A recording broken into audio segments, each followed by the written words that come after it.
ಭಾರತೀಯ ಎಂಬ ಪದ್ಯ ಬರೆದಿರ್ತಕ್ಕಂಥ ಎಸ್ ನರಸಿಂಹಸ್ವಾಮಿಯವರ ಬಗ್ಗೆ ತಿಳ್ಕೊಳ್ಳೋಣ. ಆಧುನಿಕ ಕಾವ್ಯ ಸಂದರ್ಭದ ಪ್ರಮುಖ ಕವಿಗಳಲ್ಲಿ ಒಬ್ಬರಾದ ಎಸ್ ನರಸಿಂಹಸ್ವಾಮಿಯವರು 26/1/1913 ಜನಿಸಿದರು.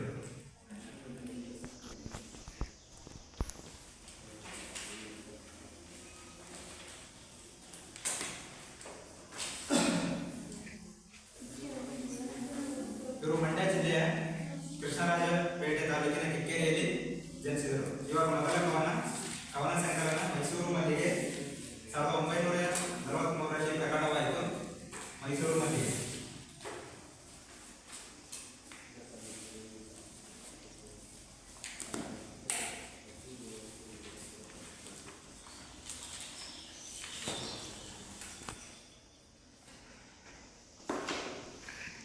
ಇವರು ಶಿಲಾಲತೆ, ಐರಾವತ, ನವಪಲ್ಲವ, ಇರುವಂತಿಗೆ, ದೀಪಾಮಲ್ಲಿಗೆ, ಮನೆಯಿಂದ ಮನೆಗೆ, ತೆರೆದ ಬಾಗಿಲು ಮೊದಲಾದ ಕವನ ಸಂಕಲನಗಳನ್ನು ರಚಿಸಿದ್ದಾರೆ. 1977ರಲ್ಲಿ ಇವರು ತೆರೆದ ಬಾಗಿಲು ಎಂಬ ಕವನ ಸಂಗ್ರಹಕ್ಕೆ ಕೇಂದ್ರ ಸಾಹಿತ್ಯ ಅಕಾಡೆಮಿ ಪ್ರಶಸ್ತಿಯನ್ನು ಲಭಿಸಿದೆ. 1990ರಲ್ಲಿ ಮೈಸೂರಿನಲ್ಲಿ ನಡೆದ ಅಖಿಲ ಭಾರತ ಕನ್ನಡ ಸಾಹಿತ್ಯ ಸಮ್ಮೇಳನ ಅಧ್ಯಕ್ಷರಾಗಿದ್ದರು. ಇವರು ದುಂಡು ಮಲ್ಲಿಗೆ ಕವನ ಸಂಕಲನಕ್ಕೆ ಕರ್ನಾಟಕ ಸರ್ಕಾರದ ಪ್ರತಿಷ್ಠಿತ ಪಂಪ ಪ್ರಶಸ್ತಿಯನ್ನು ದೊರೆತಿದೆ.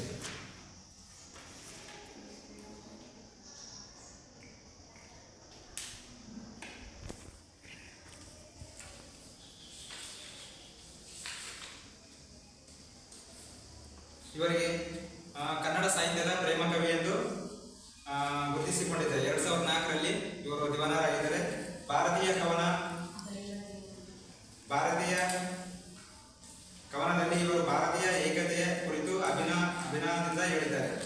ಭಾರತ ದೇಶದ ಪ್ರಕೃತಿ ಸೌಂದರ್ಯ, ಜನರ ಜೀವನ ಶೈಲಿ, ಸಾಂಸ್ಕೃತಿಕ ಪರಂಪರೆ, ಭಿನ್ನತೆಯಲ್ಲಿ ಏಕತೆ ಭಾವ ಹಾಗೂ ದೇಶಭಕ್ತಿ, ತ್ಯಾಗ, ಪರೋಕ್ಷ ಬುದ್ಧಿ ಮುಂತಾದ ಉತ್ಕೃಷ್ಟ ಗುಣಗಳಿಂದ ಕವಿಗಳ ಹಿಂದೆ ಪ್ರಸಿದ್ಧರಾಗಿದ್ದಾರೆ.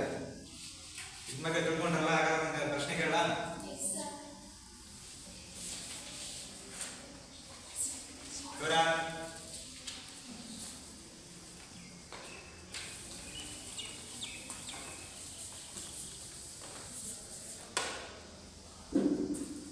ಇವರು ಯಾವ ಸಾಹಿತ್ಯ ಸಮ್ಮೇಳನ ಅಧ್ಯಕ್ಷರಾಗಿದ್ದರು? ಕನ್ನಡ ಸಾಹಿತ್ಯ ಸಮ್ಮೇಳನ ಎಷ್ಟರಲ್ಲಿ? 93 ಯಾರ ಒಬ್ಬರು? 1977.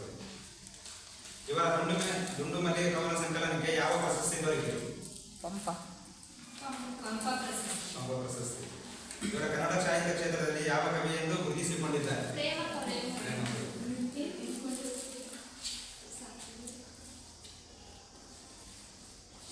ಭಾರತೀಯ ಕವನದಲ್ಲಿ ಕವಿ ಯಾರಿಗೆ ಯಾವದಿಂದ ಹೇಳಿದ್ದಾರೆ? ಭಾರತೀಯತೆ ಕವನದಲ್ಲಿ ಕವಿ ಯಾರನ್ನು ಕುರಿತು ಹೇಳಿದ್ದಾರೆ? ಭಾರತೀಯ ಏಕತೆಯ ಕುರಿತು ಹೇಳಿದ್ದಾರೆ.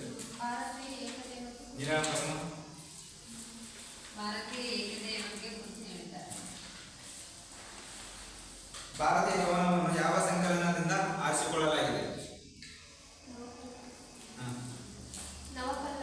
Next Pallavi. Navapallava. Very good. S Narasimhaswamy ಅವರು ಎಷ್ಟರಲ್ಲಿ ತೀರಿಕೊಂಡರು? 2004.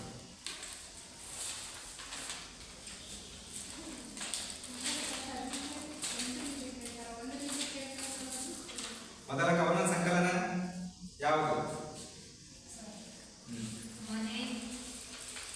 ಮನೆಯಿಂದ ಮನೆಗೆ, ತೆರೆದ ಬಾಗಿಲು. ಕೆ ಎಸ್ ನರಸಿಂಹಸ್ವಾಮಿ ಅವರ ಕವನ ಸಂಕಲನಗಳು ಯಾವ್ಯಾವು? ಶಿಲಾಲತೆ, ಐರಾವತ, ನವಪಲ್ಲವ, ಇರುವಂತಿಗೆ, ದೀಪದ ಮಲ್ಲಿ, ಮನೆಯಿಂದ ಮನೆಗೆ, ತೆರೆದ ಬಾಗಿಲು ಮೊದಲಾದ